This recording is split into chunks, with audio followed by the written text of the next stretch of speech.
ಮೊದಲೇ ಕುರಿ ನಮ್ಮಲ್ಲಿ ಒಂದು 10 ಕುರಿ ಇತ್ತು. ಈಗ ಒಂದು 45ರಿಂದ 50 ಕುರಿ ಸಾಕಿದ್ದೀವಿ. ಬೀಟೆಲ್ ಅಂತ ಮೇಕೆ ಸಾಕಿದ್ದೀವಿ, ಮತ್ತು ನಾಟಿ ಮೇಕೆ ಸಾಕಿದ್ದೀವಿ.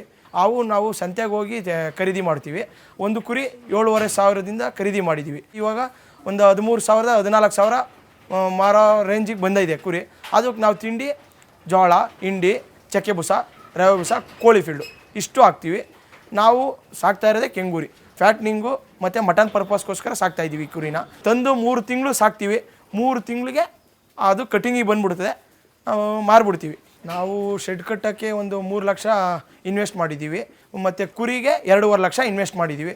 ನಮ್ಗೆ ಅದೆಲ್ಲ ಹೋಗಿ ಒಂದು 3ರಿಂದ 4 ತಿಂಗಳಿಗೆ ಒಂದು 70,000 ಆದಾಯ ಇದೆ. ಅದ್ರ ಪಿಚ್ಕೆ ಮತ್ತು ಗೊಬ್ಬರ ನಮಗೆ ನಮ್ಮ ತೋಟಕ್ಕೆ ಹಾಕ್ತೀವಿ, ಅದರಿಂದ ಲಾಭ ಐತೆ ನಮಗೆ.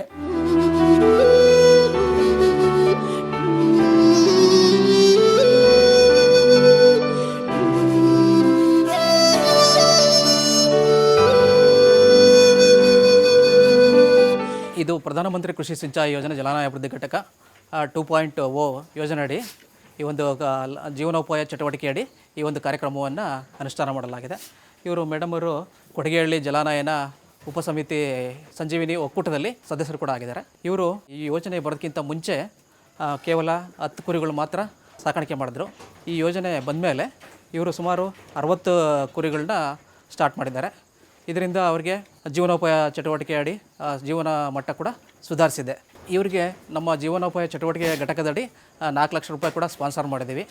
ಜೊತೆಗೆ ಅವರು ಕೂಡ ಒಂದು ಇದಕ್ಕೆ ಶೆಡ್ ಇನ್ವೆಸ್ಟ್ಮೆಂಟು, ಆಮೇಲೆ ಕುರಿಗಳ ಇದಕ್ಕೆ ಎಲ್ಲ ಅವರು 5.5 ಲಕ್ಷ ಇನ್ವೆಸ್ಟ್ ಮಾಡಿದ್ದಾರೆ.